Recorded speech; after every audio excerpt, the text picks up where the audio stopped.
আছেন যারা বঙ্গবন্ধুকে ফ্যাসিস্ট বলবে, আবার মুক্তিযুদ্ধকে নিয়ে কথা বলবে, তাদেরকেও ছেড়ে রাখবে।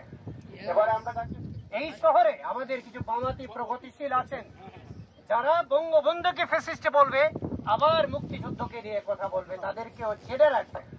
এবার আমরা অস্বীকার করবে, আবার মুক্তিযুদ্ধের দোহাই গাও। নো, তোমাদেরকে চিহ্নিত করে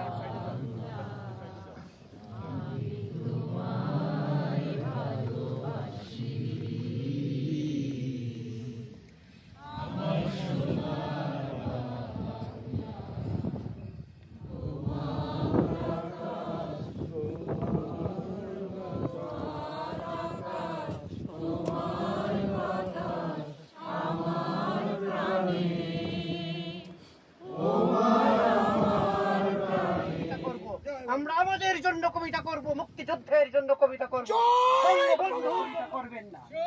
যারা যে মঞ্চে যে দাঁড়াবে সেই মঞ্চে করুক। যে ছেলেটি মুক্তিযুদ্ধ নিয়ে কবিতা পড়ত, তারা আমি নাম বলেই দিচ্ছি, কামরান করিম সেই পোস্ট দিয়েছে আজকে, যাতে জেভিল হান্টের নিয়ে সে বাসার ভাই একটি পোস্ট পাঠিয়েছেন আজকে ইনবক্সে। আমাদের শহরে আমাদের স্বজন যে আমি আরেকবার কথা হিমাদ্রির কথা সূত্র ধরে বলতেছি, এখন বলতেছে মুক্তিযুদ্ধের কথা। যে মানুষ বঙ্গবন্ধুকে ফ্যাসিস্ট বলে এই বাংলাদেশকে ধ্বংসের কিনারে নিয়ে যাওয়ার জন্য যাদেরকে উৎসাহিত করে, তারা আবার মুক্তিযুদ্ধের কথা বলবে? তারা বঙ্গবন্ধুকে হত্যা করার জন্য যারা তাদের পক্ষে কথা বলবে, তালিমের কথা